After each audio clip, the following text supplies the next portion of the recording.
You're listening to Boobies and Newbies, brought to you by the Frolic Podcast Network.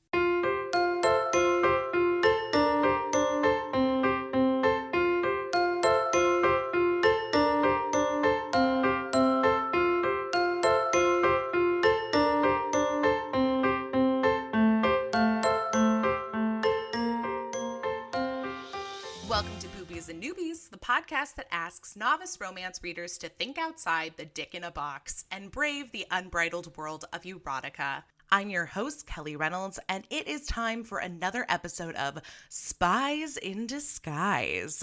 Joining me today is Liz Donatelli, longtime lover of romance and host of Reader Seeks Romance, a romance novel talk show that features entertaining interviews with authors and publishing insiders. Please join me in welcoming Liz. Hi. I had to do it. Hi, Kelly. It's a pleasure to be in your company.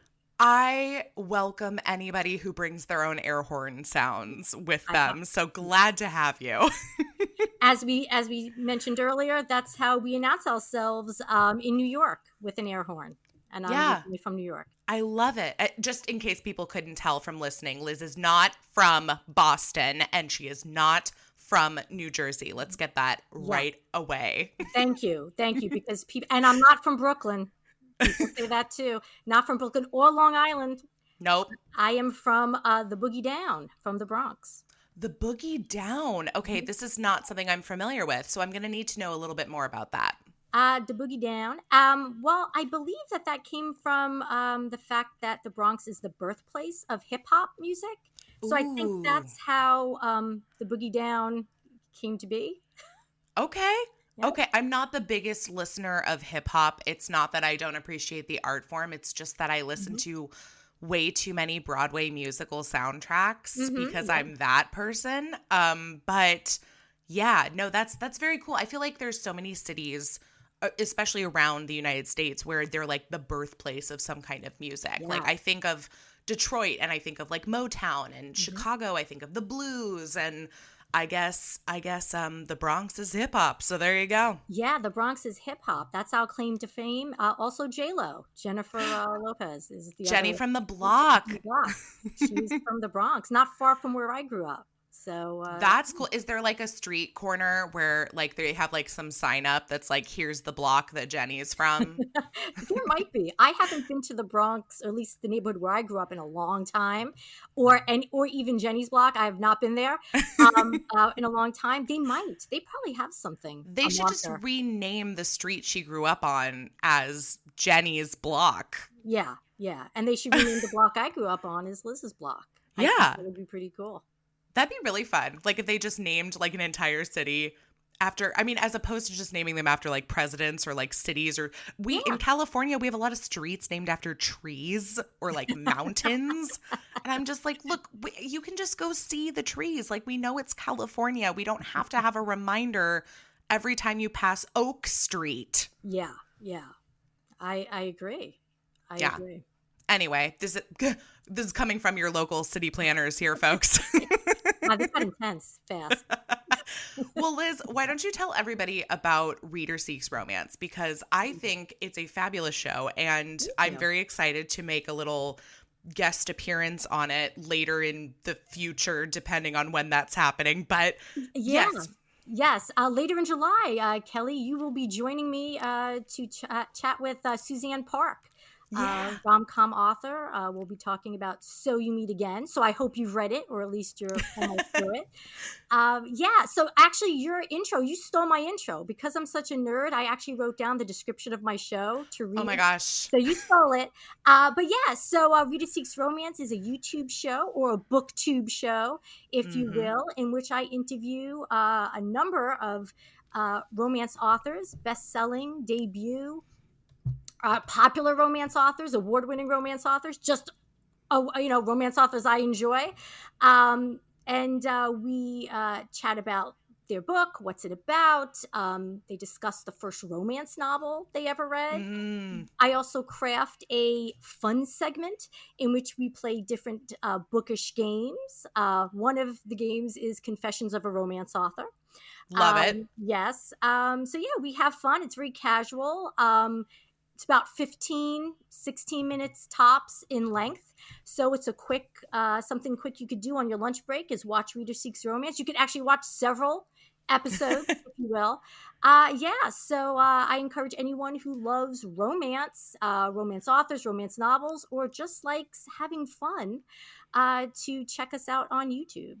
So, yeah. Well, and I know you mentioned this to me before, and I'm not sure. I don't want to say like it's the only one, but I think we had talked about the fact that this seems like Reader Seeks Romance is like the only romance talk show that's out on BookTube, which it just amazes me considering how many podcasts are built around like interviews that even this very podcast, we do interviews with authors. It's not my main shtick, but I do it.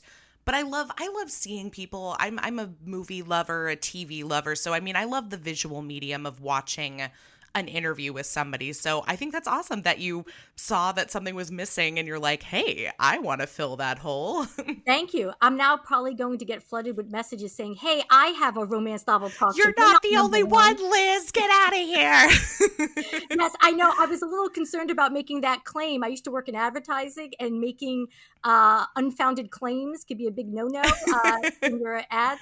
So, but yeah, I don't see right now that there's anyone on YouTube doing kind of what I'm doing. It's also a pre-recorded show that is edited, and there's graphics and there's sound effects, which speaks to my broadcasting degree. Finally, I did something with my college broadcasting degree. Isn't it great? Yeah.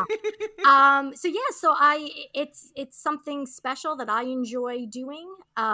Like I've mentioned to a number of people, I strive to entertain myself.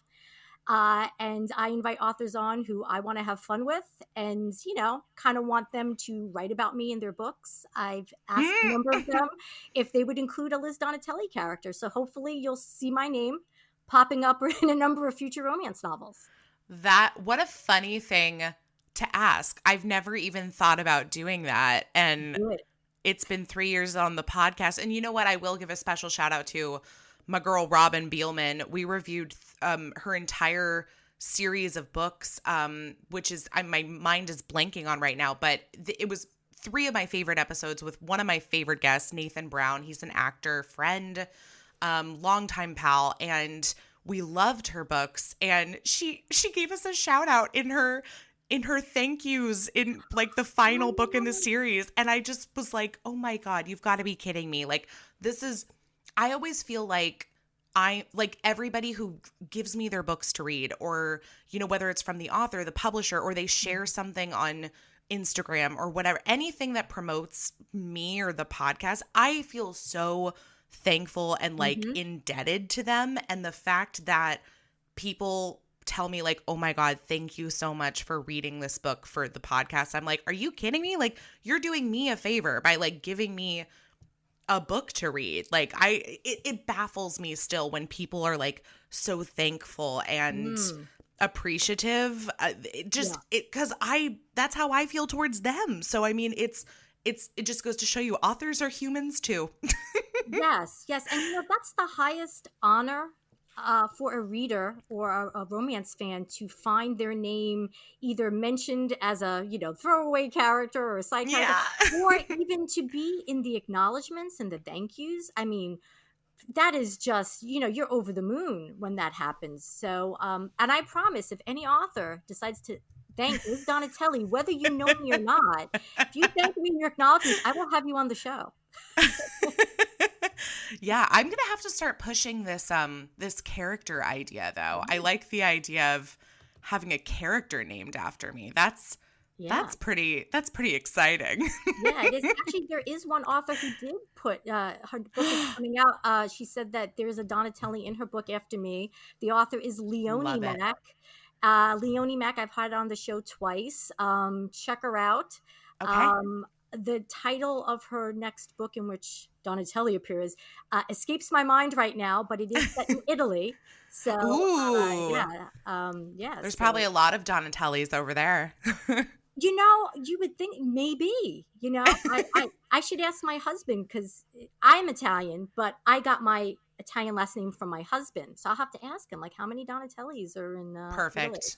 Yeah. Perfect. Well, at least one fictional Donatelli inspired by a real one. So Yes. there you go. Oh, and by the way, I did look it up. It's Robin Beelman's series is the American Royalty series. And yeah. it's fantastic. We read all 3 for the podcast. To this day, it is one of my favorite series of books. Like they're so sweet and simple and nothing like overcomplicated. Like it's just very much like real ass people who, some of them happen to have a lot of money, but whatever. They're living in Malibu, so it makes sense. They're living in the boo. Okay. Yeah, but it is very sweet. I love her dialogue. It's so fun, so witty. But yeah, I say everybody go read those books. They're so sweet. And then you can go and read the rest of her backlog. But there you go. There's your recommendations from Liz and Kelly to start you off. Awesome. And you know what? I know Robin Beelman. I read her. Oh, you do? Yeah. She's, as far as I know, she's still Los Angeles based. But I used to run a literary event years ago called Booked. And I would have romance authors, mystery authors, and YA authors come and do readings at a local theater. And I had Robin participate. And, oh my gosh. So I'm familiar with Robin. And I'm not sure if you'd remember me, but I remember her. So. That's awesome. Yeah, when I was still living in LA, we had plans and plans and plans to always get together and have like coffee together. Mm-hmm. And then we had finally set a date. Nathan, my guest for her episodes, was going to join us, and then pandemic. And so it all went out. So I'm just like, somebody doesn't want us to have that cup of coffee together, Robin. Like, but you know what? It's going to happen someday. Yes. Fingers crossed. I'm going to have to get back into Robin Beelman based on your recommendation. It's so good. I love this series so much.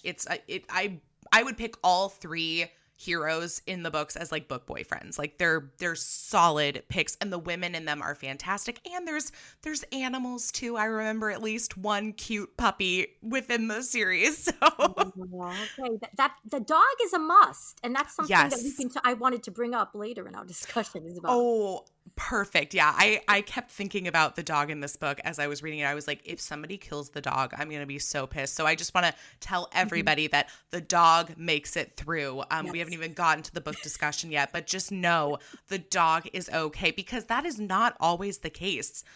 Even in romance novels. Like I've read several romances where we have seen and suffered through the loss of a pet. So this is not one of them, thankfully. But before we get into that, though, Liz, can you tell everybody where they can find and follow and watch your show? Sure. Well, on YouTube, all you have to do is search Reader Seeks Romance, and that'll pop up. You can even Google us, Reader Seeks Romance. As far as, I probably should have written down what my handles are. For Twitter, it's at Romance Book Show. And Instagram is, at Reader Seeks Romance. And we're also on Facebook, Reader Seeks Romance. We're the only one if you search us. Nice. Or you can email me. You can send me a text message. We can meet up. Yes, send me a text. I'm always looking to talk to someone. I mean, my public email is readerseeksromance@yahoo.com. If anyone wants to email me. I love a good Yahoo account. Takes me back. Well, I have like 6 different Gmail accounts. So I wanted to, have something separate for the show. Yes. Yeah. So, well, and better to choose Yahoo than AOL or Hotmail. That was my first email address, was a Hotmail address. Hotmail. Oh yeah. Actually, Hotmail would have been more appropriate for romance. Yeah, more on brand. I don't even know if that's still an active like .com, but you know what? We got to maybe the world of romance should bring Hotmail back, because I think it would be very appropriate. Yeah, I think so. Let's work on that, Kelly. Let's do it. Make it add it to the list. We'll add it to the to-do list. Yes, the growing list. Well, I'm excited that you're joining me. And, as Liz mentioned for everybody listening, that I'll be jumping on to Reader Seeks Romance in the near future and discussing Suzanne Park's new book. I'm very excited. But in the meantime, today, Liz and I are going to be discussing You've Got Plaid by Eliza Knight. And this historical romance was published in May 2021, just, recently, and is available on Amazon for $3.82 Kindle edition, which what an interesting amount to price a book for, but I'm not here to judge.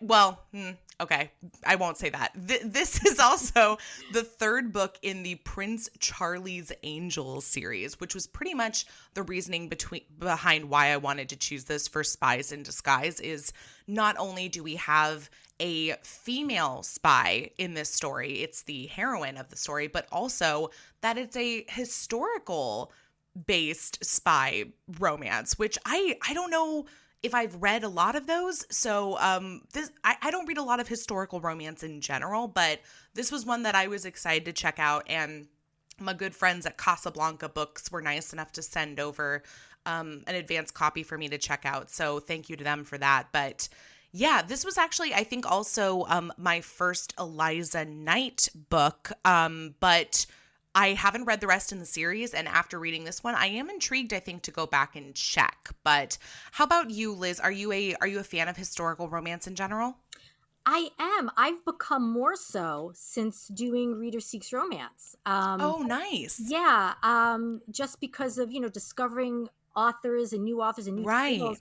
It just seems like I just kept discovering a lot of new historical fiction, historical romance. So yeah, I've been getting more kind of back into it. There's ebbs and flows with your tastes. And for the longest time, I did read historical romance, then I didn't. And now I'm back in it, and I'm really loving Victorian era romances right now.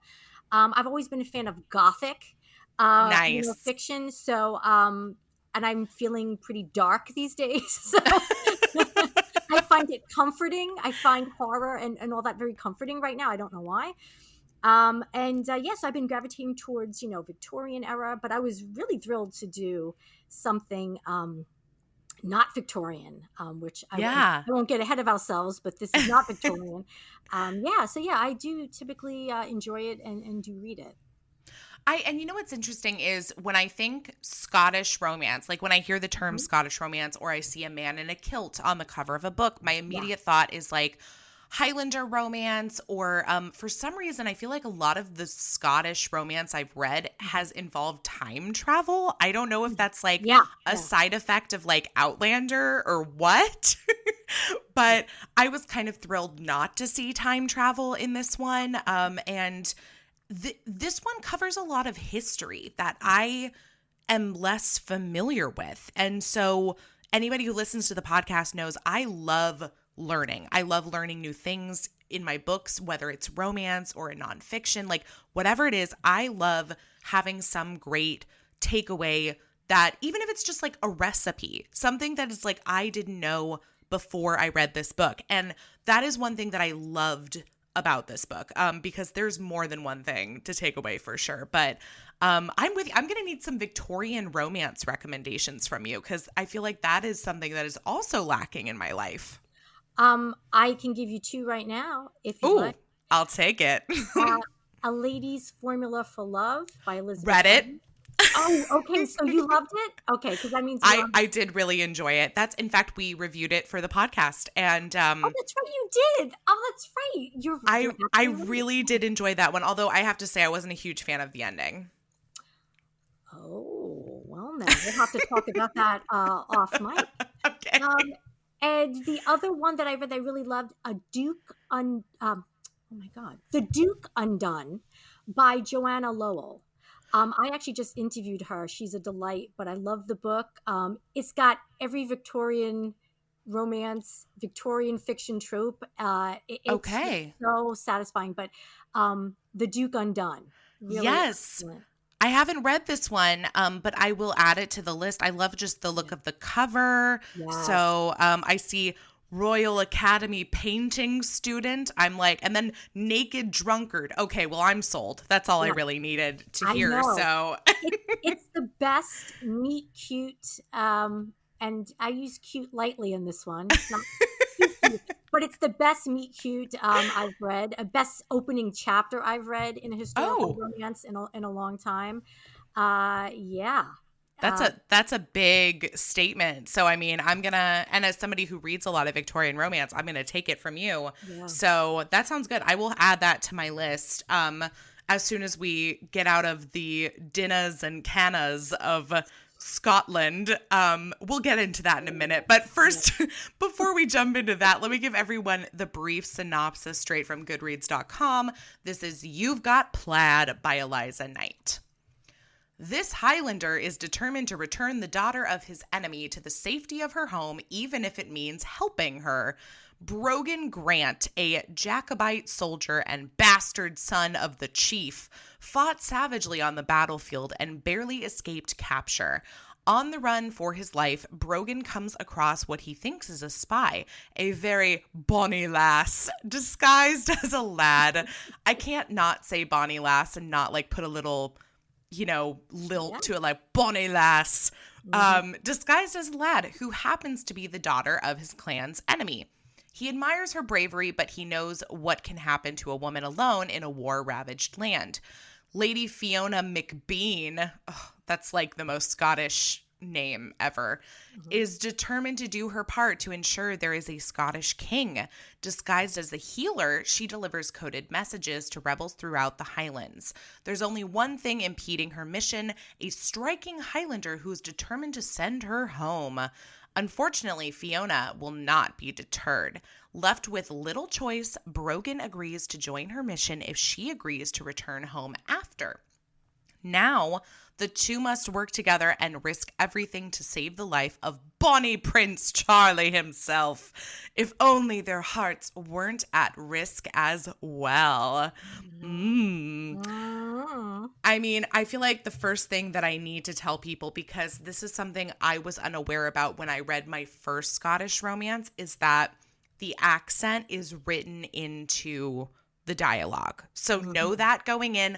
I know that turns off a lot of people. So I just want that's basically less of a trigger warning, more of a content warning for this specific book, is knowing that you're going to be dealing with a lot of I dinna be able to do that, or I cannot do that. So it takes some getting used to. Although I do admire Eliza Knight's commitment to the accent in this book, because I think it's very thorough and it's consistent like throughout the entire book. I've seen it before in other books where it's only there like sometimes, or like they start with it and then just kind of like it peters out. But no, she's stuck with the accent through and through, not just for one character, but for all the characters. So it is there. It is there in full spades. It is. I'll be honest. I am a fan of when it's just sprinkled in, and then all of it, like just to get that flavor, to remind you of what you're reading. There was one sentence that I noted that almost made my mind explode because I could not wrap my head around it. It was "Dinna think I canna," and I must have. I reread it like 6 times. I'm like, I have to let it go because I just can't, I understand it's a negative sentence. It's negating something.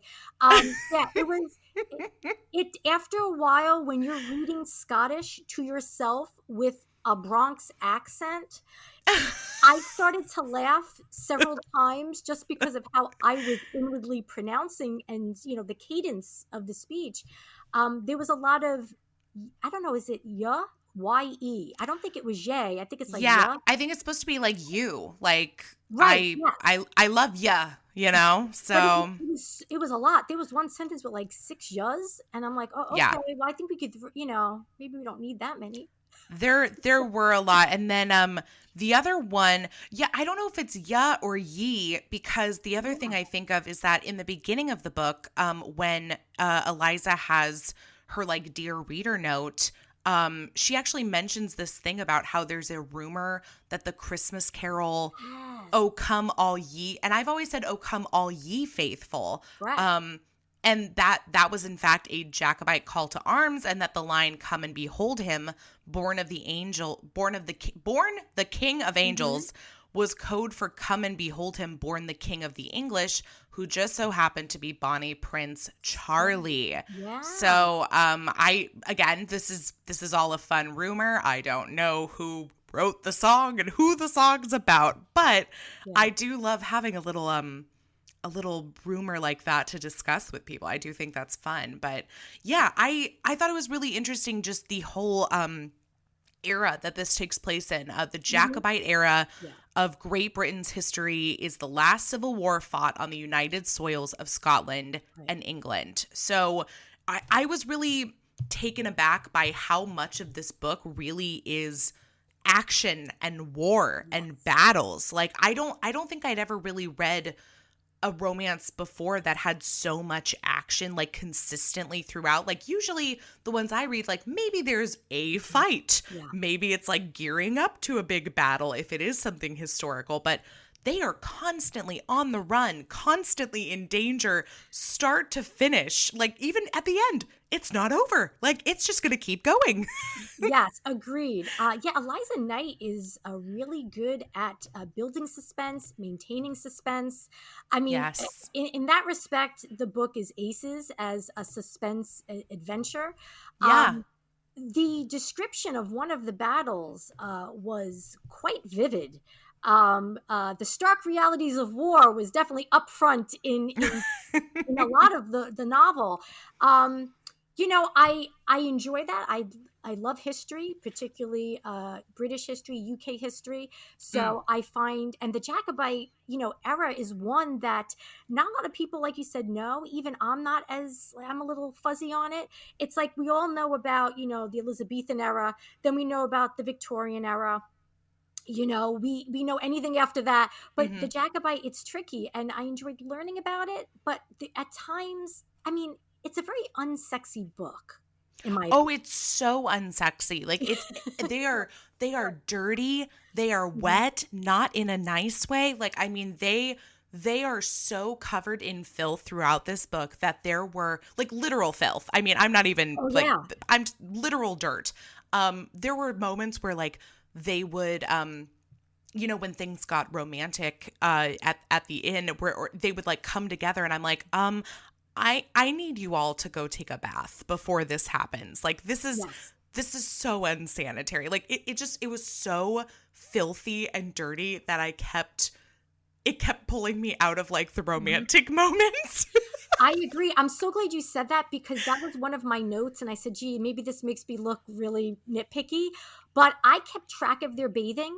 They didn't even do any quick hobo washing, like in the river, like just sprinkle something under their armpits. Like they were just full on dirty. And I'm pretty sure they should have either given each other typhus or UTIs, because the level of grime and filth, I mean, it had to be just horrendous. I think everybody in the 1700s had UTIs, just like round the clock, like all the time. And they don't have cranberry juice. They don't have antibiotics. Like they're just living with UTIs. They probably died from it. I mean, I don't know.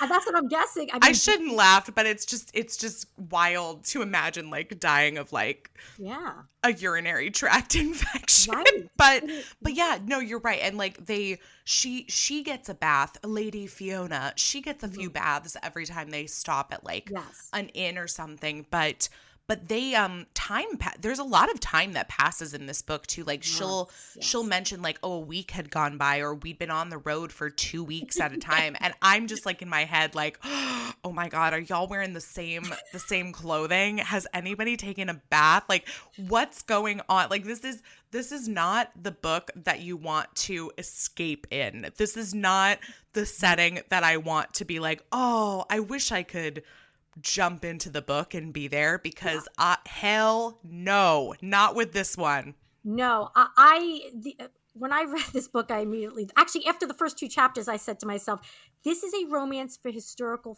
fiction fans who want to dip their toe into romance. I agree. I think that's a great way and that's usually how, when I'm talking to newbie romance readers who are interested in historical or history, I recommend to them like certain authors. I'll be like, oh, well, you have to try Lisa Kleypas, or oh, you have to try Joanna Shupe. But having read Eliza Knight, and I'm pretty sure this was my first Eliza Knight read, this is one that I will add to the list of, if you're really interested in history and the espionage that's going on during this era and like actual tidbits from real events, I think Eliza Knight would be a great one to check out. Having read this book, I can't speak for all of her work, but if this is a testament to what she writes, then I think this is something for people who do love a little bit of real life history within their fiction.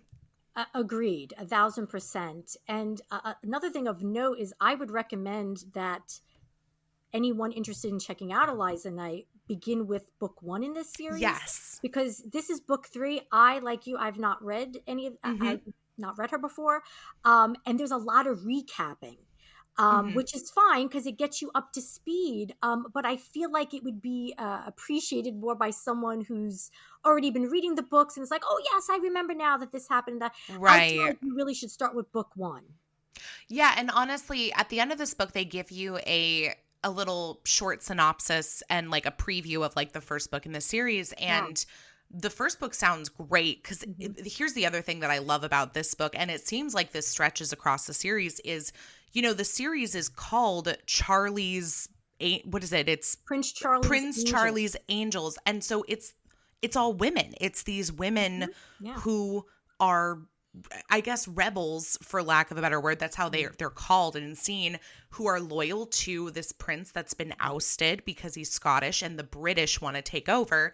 And which they do. I mean, I feel like Britain's always fighting somebody. Like it just seems like whatever historical romance you read, Britain is always fighting someone. Yeah.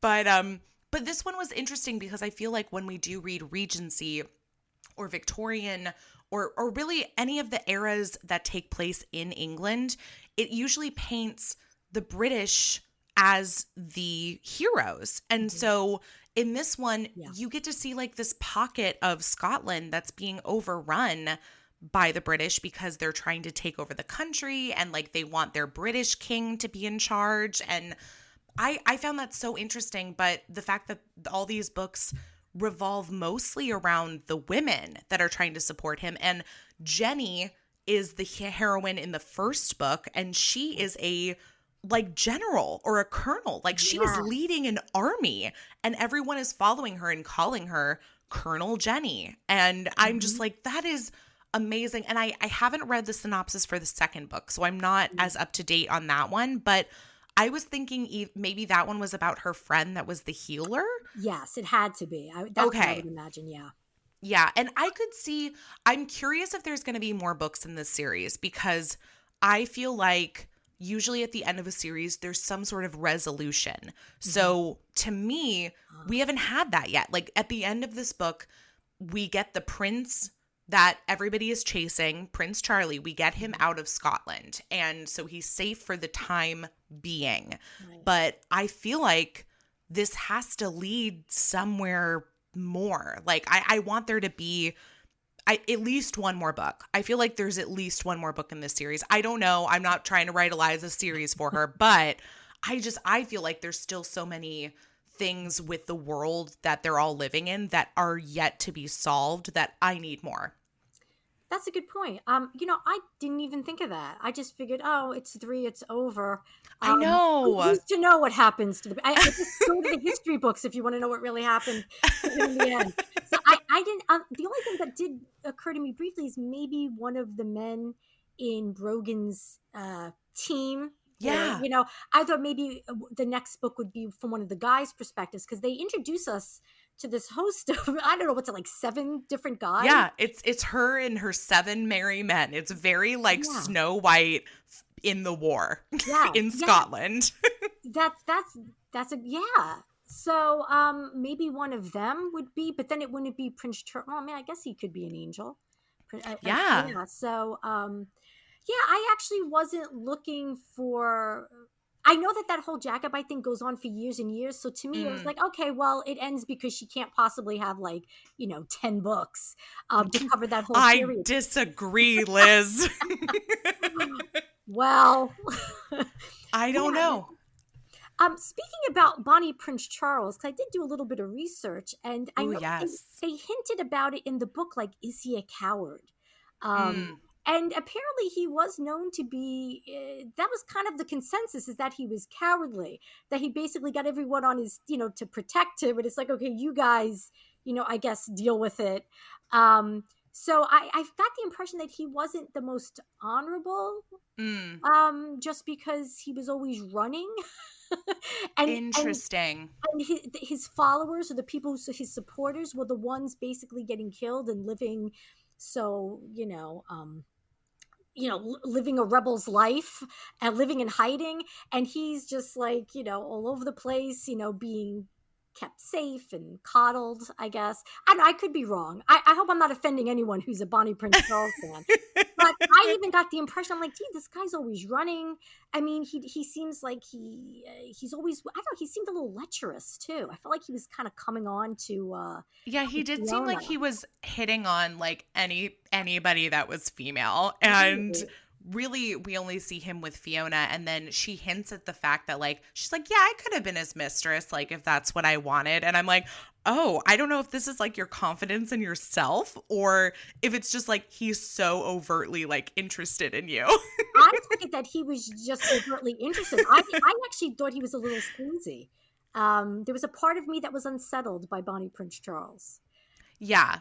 We don't spend a lot of time actually with him too. Right, I mean, because really it's everybody fighting in his honor. Like, we must defend the prince. We must defend the prince. We have to get him back on the throne. Like, he's the rightful heir of the throne. But I'm not so sure like how this all ends either. Like, I'm just kind of looking at his Wikipedia page, which is where the facts are, let's be honest. Yeah. And the last sentence says, his escape from Scotland after the uprising led to his portrayal as a romantic figure of heroic failure, which is really interesting. Like, it seems like I don't know what follows. I don't know what comes next. Like, if it's he does come back, if it's like he gets away and that's it. Like, is it just about him getting out of Scotland? But then at the same time, when we see Fiona have sort of this like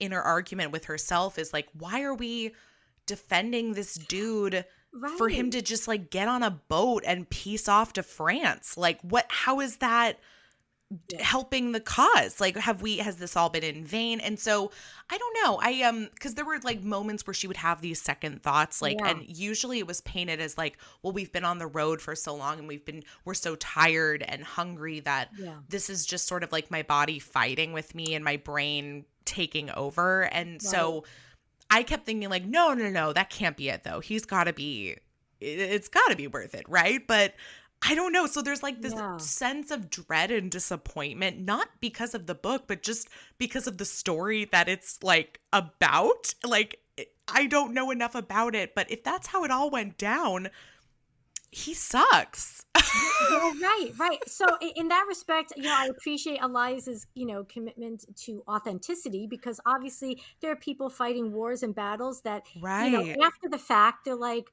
was it worth it? Were we on the right side of history?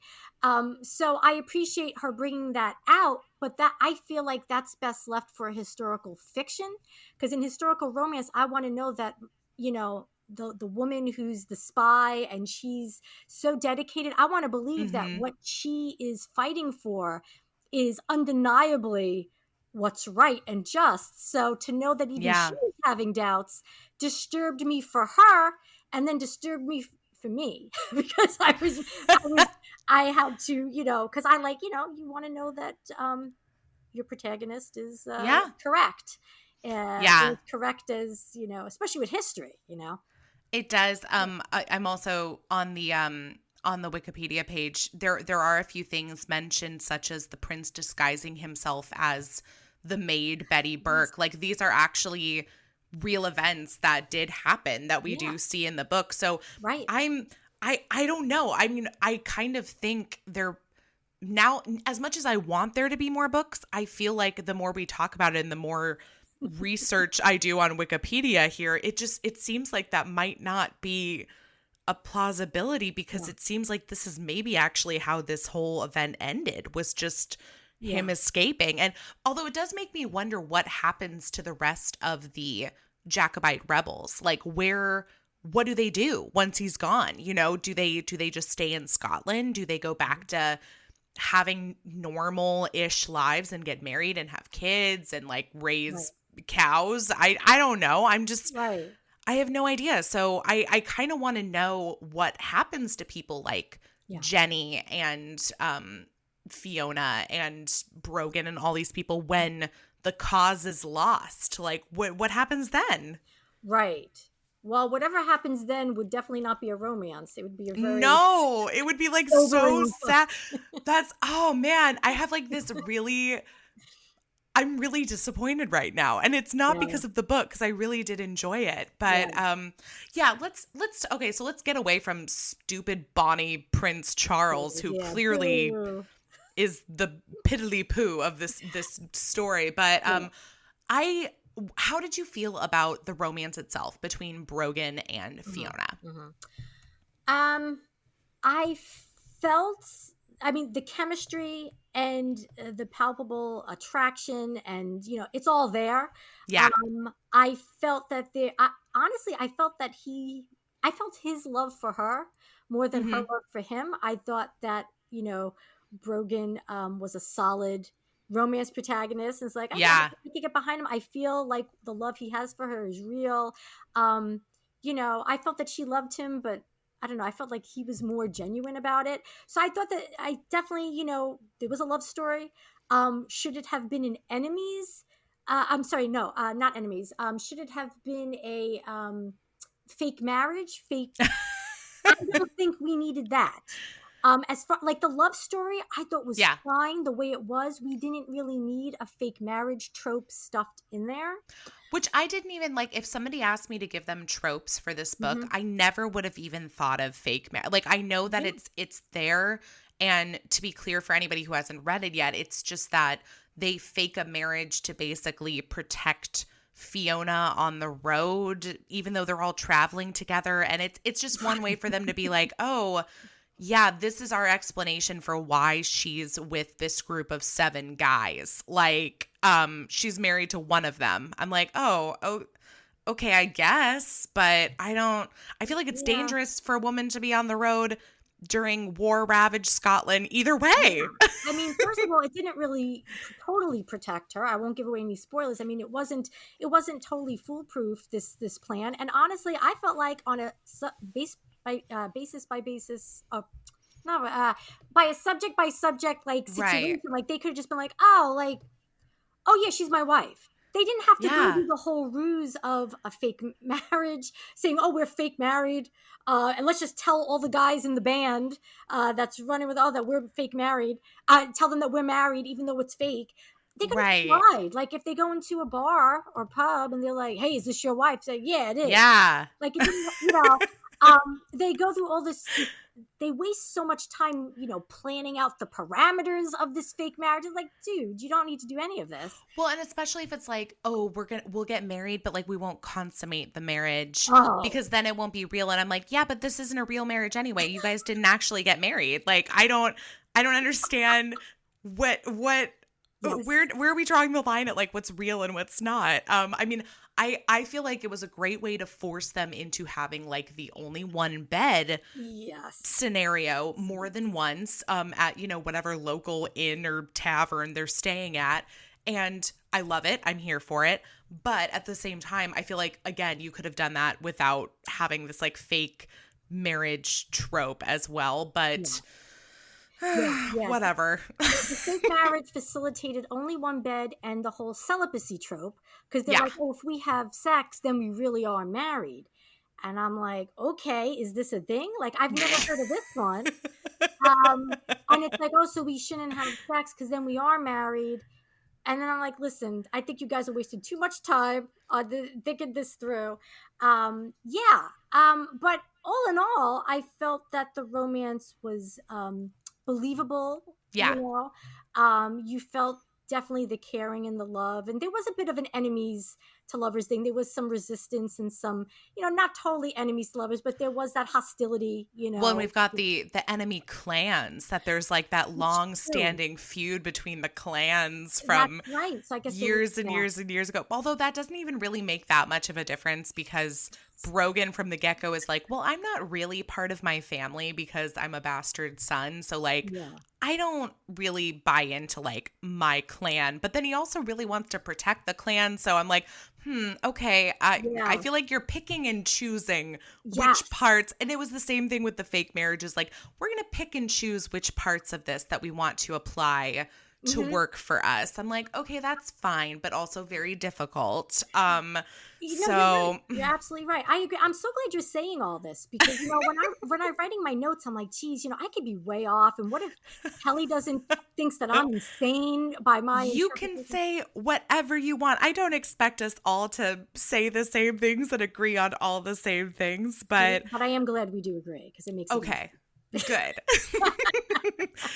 Yeah. And if you didn't, you'd be gone. No, it's all good. That's right. That was my biggest issue, is that I felt like they were, tropes that didn't necessarily serve the love story. The love story as it was playing out didn't need the tropes, which to me begs the question, are authors pressured, whether directly or indirectly, to include popular tropes?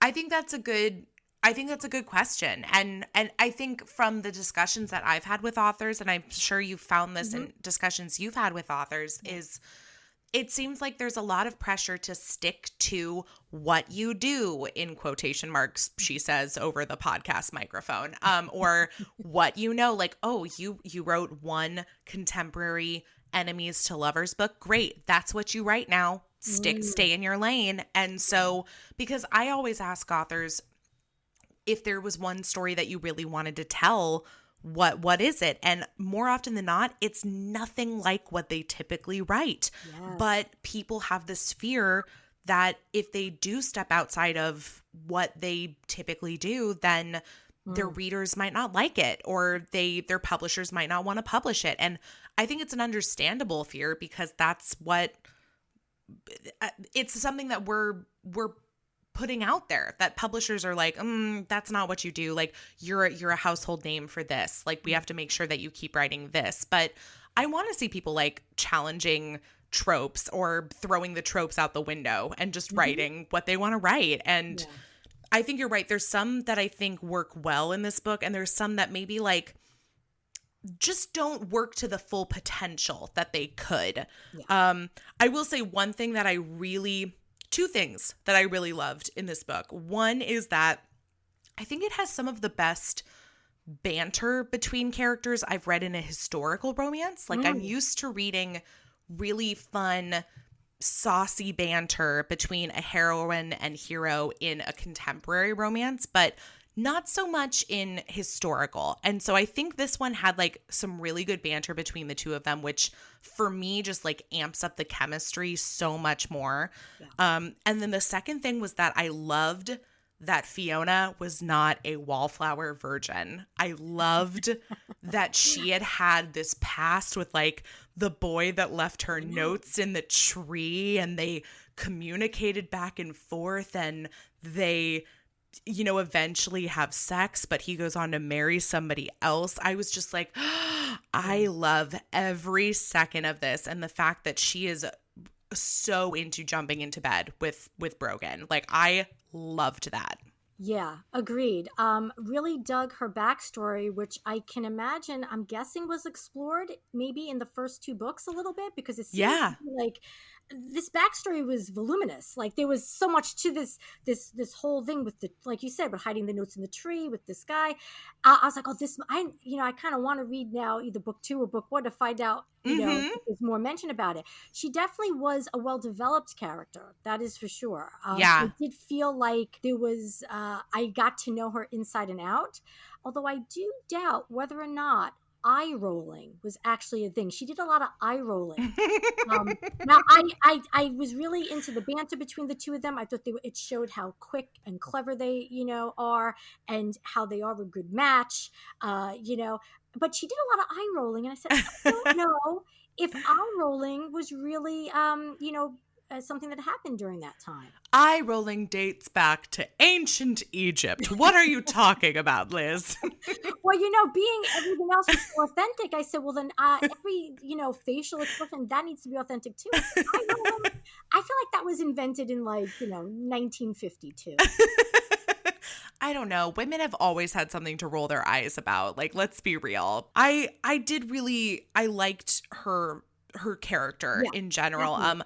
I kept thinking there were two things that they mentioned early on that I was like, okay, I hope this comes in later in the book. Mm-hmm. And one of them did, and it was her love interest as a kid who she would pass the notes back and forth with, who is also somehow working with the king. It's never really clear to me like what he does, but I'm like, okay, so they're both like spies and messengers, and they pass back notes. Okay, so I did like that in the end she does basically have the opportunity to leave on the boat with him. And you're like, you know what, if she gets on this boat and she leaves and she goes to France with the king and this dude, she probably will end up with this guy. But that's not the case. She gets off the boat because she wants to be with Brogan. Duh. Right. The other one was, do you remember early in the book, they're hiding in like some trees and some soldiers walk by, some redcoats walk by, and one of them sees them or like hears them or something, but he doesn't point them out. And Brogan even says, he's like, okay, I hope I run into this guy in the future because like he let us go for some reason. I want to thank him or like figure out what's up. And I was like, okay, when are they going to run into the redcoat dude that like let them go? And it never happened. And I was like, that's the one thing that I was like, don't you set me up for something like this and then not give it to me. I had forgotten about that. I thought for sure they were going to cross paths with this guy again and he would somehow save them in a bigger way. But I guess he just served the purpose of showing that there were also rebels who were able to go deep undercover, or like, I don't know, unless maybe the next book will be about him. That'd be fun. I like that. The unnamed redcoat. I mean, I thought that was going to come up. You know what I'm thinking too? There might have been another scene with him and it was cut. Oh, could be. Yeah. And I mean, I'm sure there's, when you're writing a book like this and there's so many details, like that could very well be something that you put in a draft like ages ago and like you don't even remember is there. I know I've done that with writing. I've said like somebody's blonde and then the next chapter, guess what? He's a redhead. Like it's a surprise. But I mean, so I try not to like crucify authors for like specific choices like that because they go through so many drafts. It goes through so many editors. But at the same time, because you go through so many editors and drafts, you're like, nobody caught this? Like nobody else had a question about the disappearing like redcoat that might have helped them. But I think you're right though. It could have just been a sign that like, look, anybody is like can change sides at any time, because we do see that later in the book on their side that they do have a few people who turn on them. So maybe it was supposed to allude to that. I'm not sure. If it did, I missed it while reading it. But if that was your intention, Eliza Knight, good on you. Yeah, definitely. I have to say it was a really well written on many levels. I agree. I thought it was, it's difficult to write historical romance, historical fiction, just because of the, Eliza, she must have done a ton of research, but then to build into it espionage and all the, the subterfuge and all that, I think it really like her brain was working on all cylinders. And I thought it was really tight. Like aside from the redcoat, the aforementioned redcoat, I thought it was really tight that I didn't have a whole lot of like bothering questions.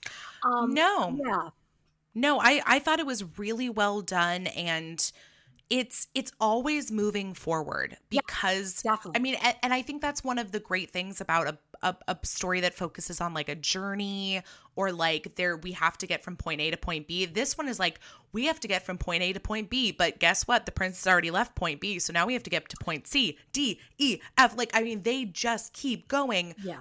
Because the prince and his people are always like a few steps ahead of them. They've Mm-hmm. always left that point to go to the next one. And so they are constantly moving, which I think in turn made the book like feel like it was going by a lot quicker. Like I read a good chunk of the book in one sitting, which I don't usually do with historical. Like I feel like historical usually takes me longer to read it in general. And then you add in like the fact that they're all speaking in dinnas and cannas and it takes even longer. But I do think it did go by pretty quickly because it just kept moving. Yes. Agreed.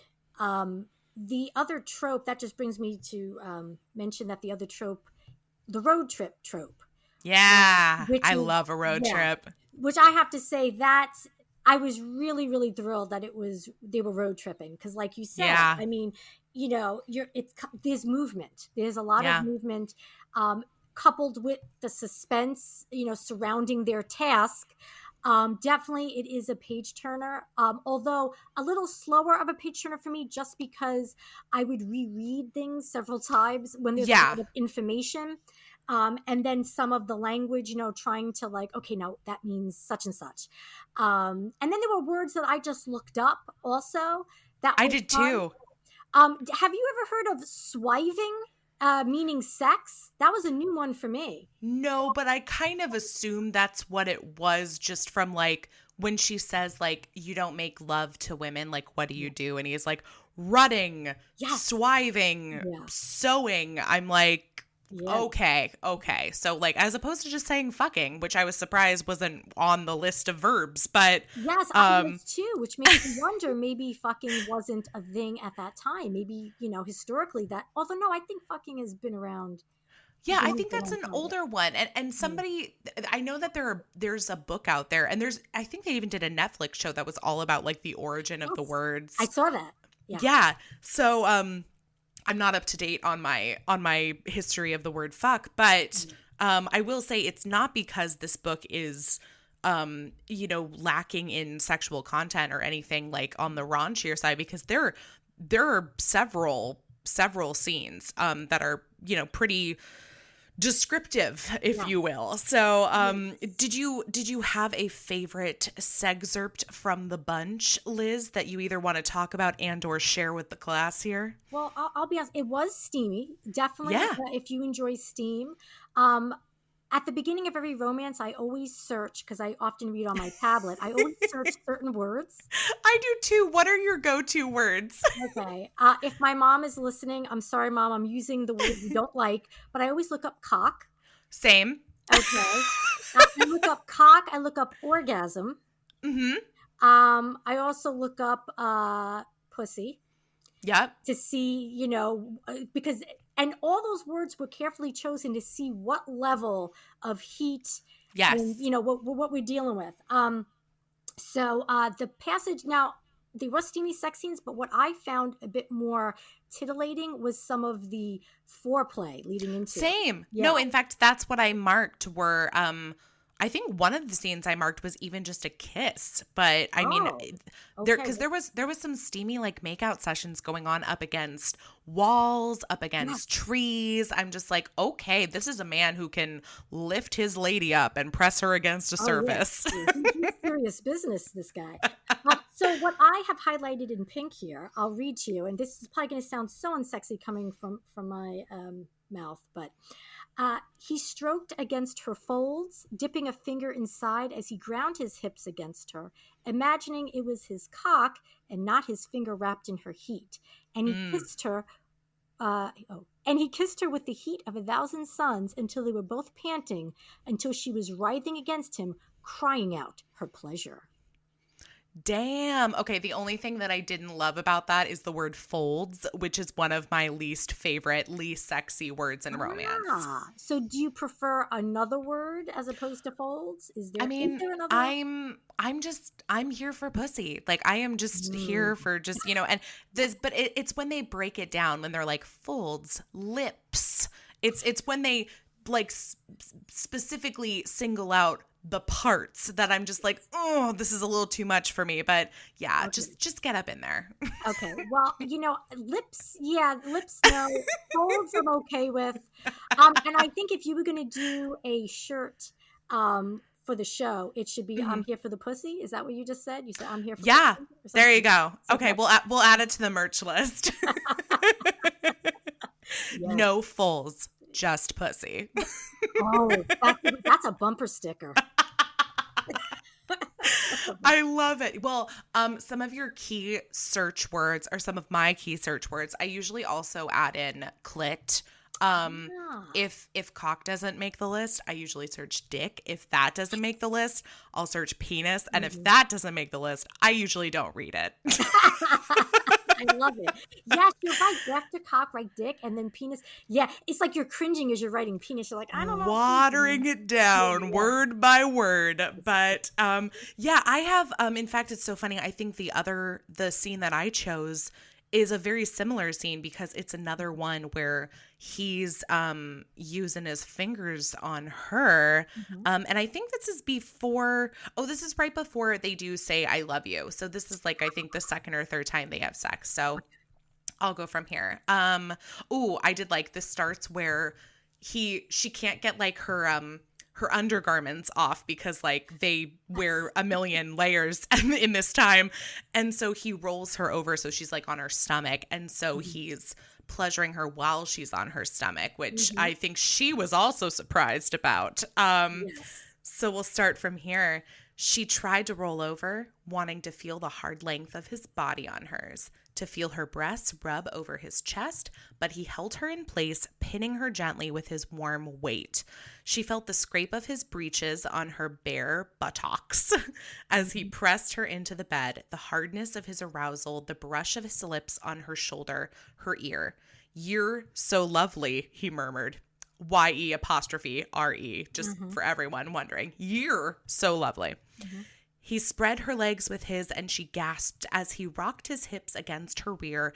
Palms danced over her hips, then her behind, as he slid his fingers over the dampness between her thighs, finding the nub of her pleasure.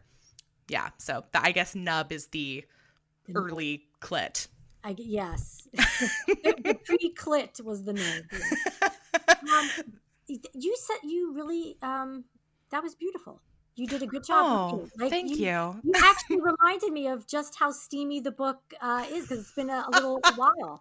I might have to change my heat rating now. So Oh, good. I love it. Yeah, I will tell everybody the heat does come in the latter half Yes. of the book. Like I want to say I kind of, as I'm reading, I sort of, look down at the percentage of the book that's left on my Kindle just to see like, okay, where are we at? Like, how far are we going to go with this and everything? And I don't think they really have like their first steamy moment. And even then, I think it's just a kiss at first until like 40 to 50% of the way through the book.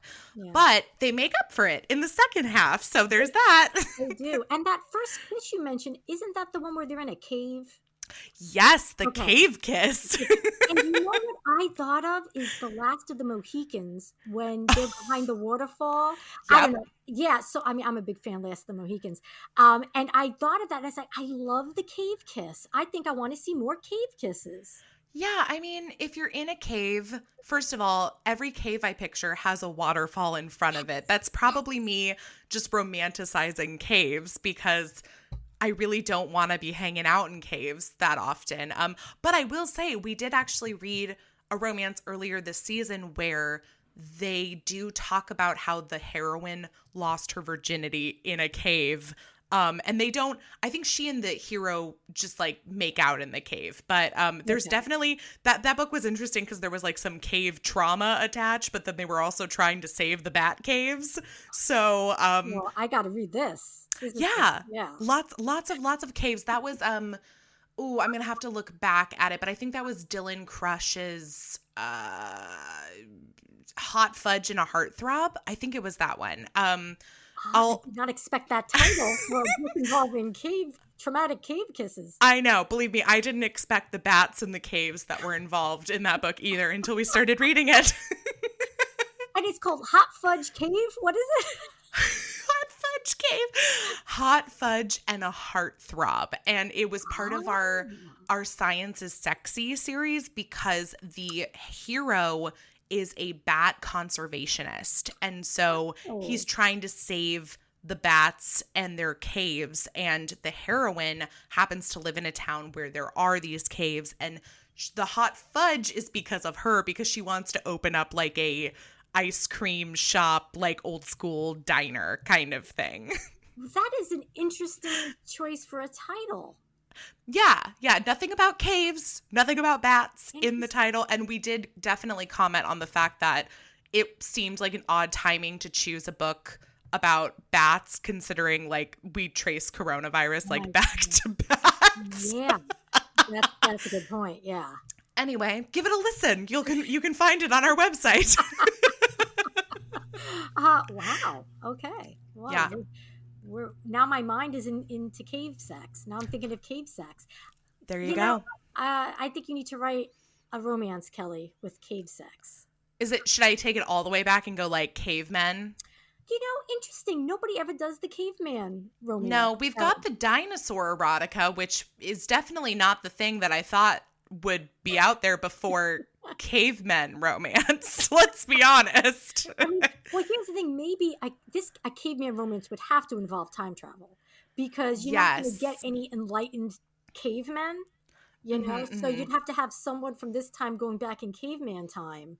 Actually, it wouldn't work. There's a reason. No, because they wouldn't be able to like communicate, and like it would just be a lot of grunting, but not like sexy grunting. Like I think there's a reason nobody's written about that time yet. But I would have said the same thing about dinosaur erotica, and yet we have it. So maybe there's a market for it. Very true. Very true. Prehistoric love. That'll be the title. I'm digging it. Oh gosh. Okay, I'll add it to the list. Right under Hotmail. Make Hotmail good again. Maybe it should be called hottermail.com.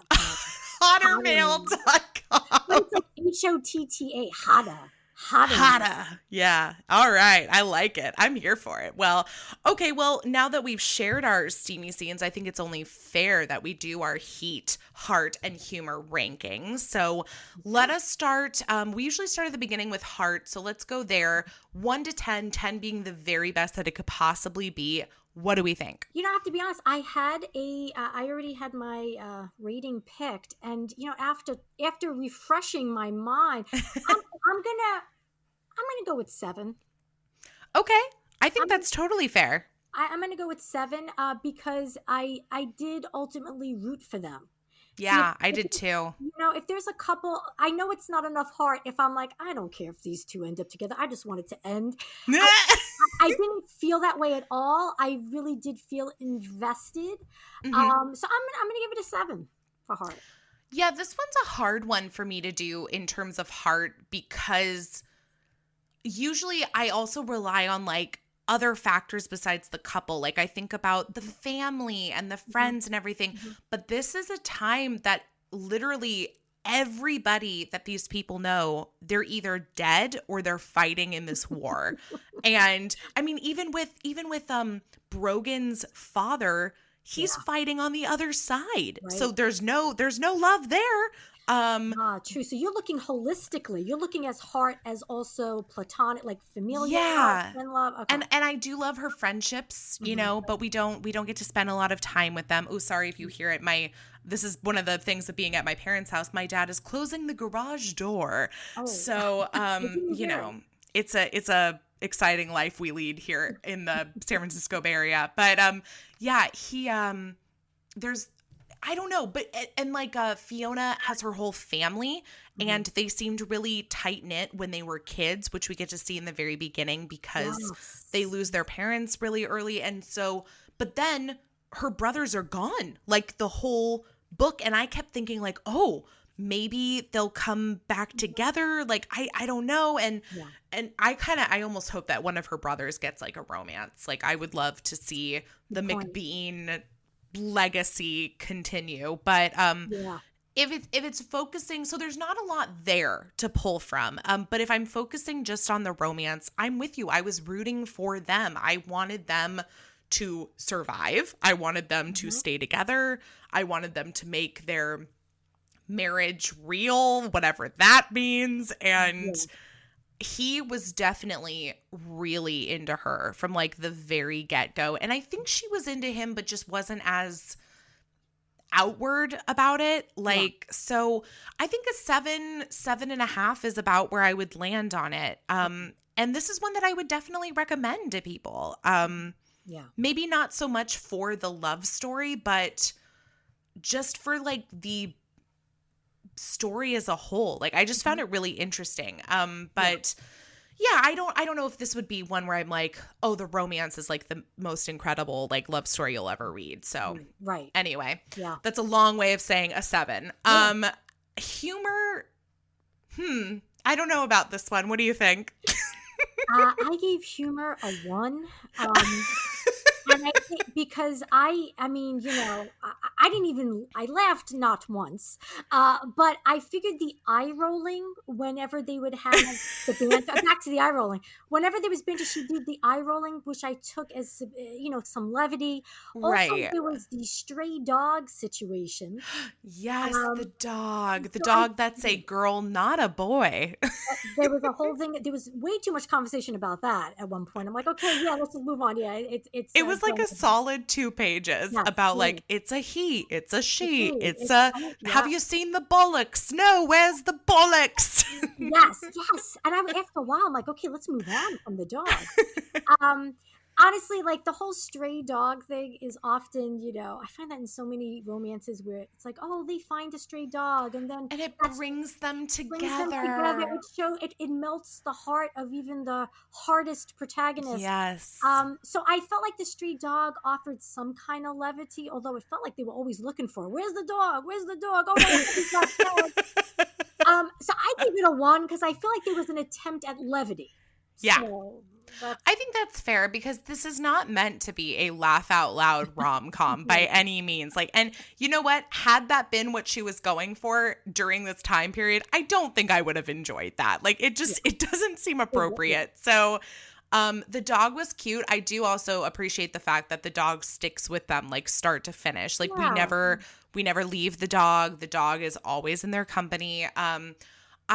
I like the banter. There were a few moments where I did highlight it and I was like, this is cute. I like this. This is very like, when I write screenplays, I'm all about the dialogue. Like that is like my favorite thing to write. And so I really enjoyed those moments. I was like, this is something that I would like to write or I would like to see in a film. So I did like those. However, I'm with you. It's not, I mean, this is a war-driven story. Like there's not room for a comedy, not much at least. So I, you know, this might even be one where I might do like a not applicable sort of thing. I might, maybe a 2, but if it wasn't for like the dialogue and like the one scene where they're like, where's the dog's balls? Then I'd say nothing at all.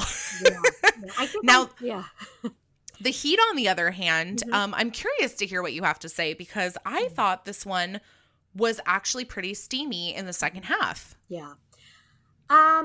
It was pretty steamy in the second half. Definitely a slow burn. And then it's like a slow burn that then kicked into high gear. Yeah, then that just lit on fire. Although I am used to reading I have higher expectations when it comes to sexual content. So this to me was like steamy. Okay, a little bit steamier than it's like mid-steamy. It was still romantic sex too. It wasn't like it wasn't rutting or what was his word? Swiving. It was not swiving. It wasn't swiving. It wasn't like just So I'm going to give it a 7 as well. I think that the heat matched the heart. 7, I was going to give it an 8, but you know, just overall, the atmosphere was so unsexy.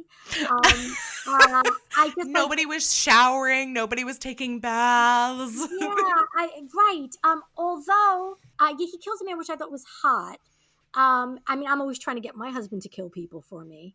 Yeah. Because You're that's from the the ultimate, Bronx. yeah, Duh. that's the ultimate expression of love. Like, kill somebody for me.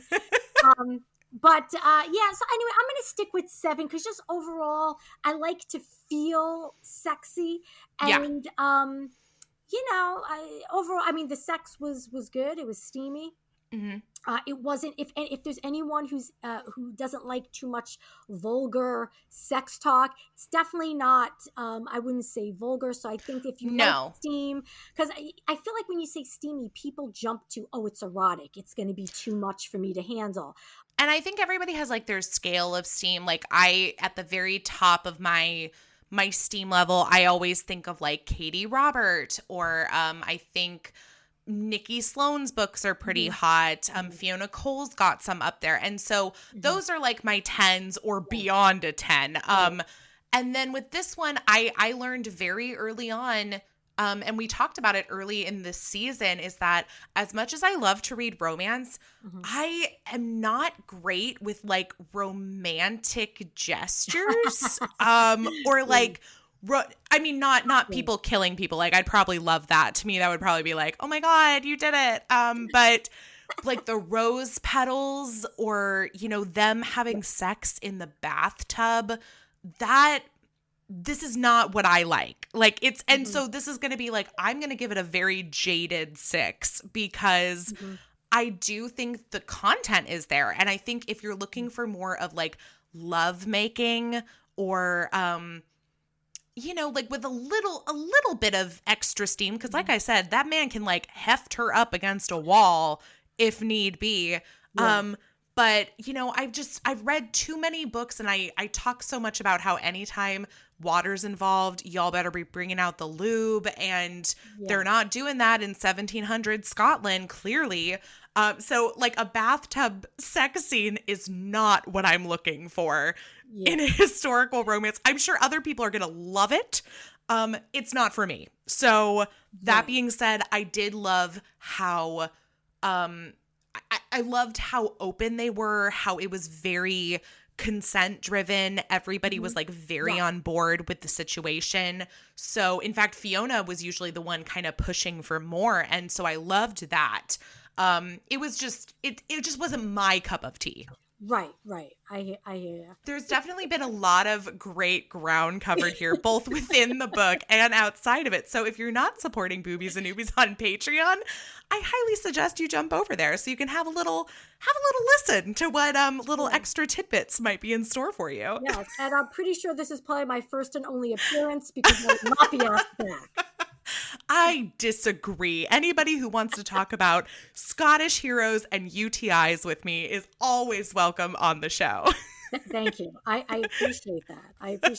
Thank you, Liz. This has been so fun, and I can't wait to talk more romance with you and Suzanne when we have our discussion here in a few weeks. But I hope everybody checks out Reader Seeks Romance because it's a lot of fun to watch, or if you're cooking in the kitchen, you can listen to it.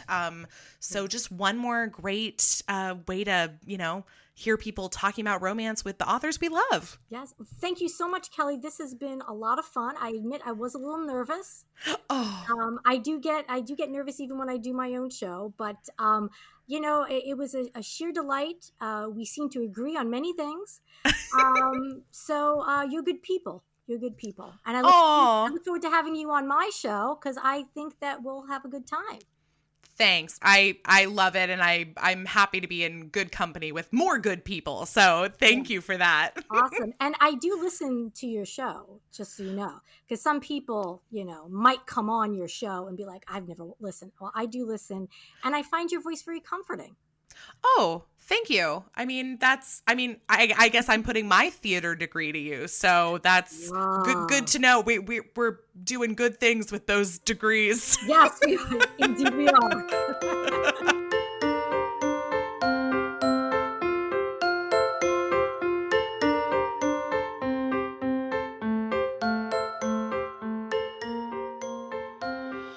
Thanks so much for listening. Boobies and Newbies is part of the Frolic Podcast Network. Find more podcasts you'll love at frolic.media/podcasts. You can follow Boobies and Newbies on Facebook, Twitter, and Instagram at Boobies Podcast.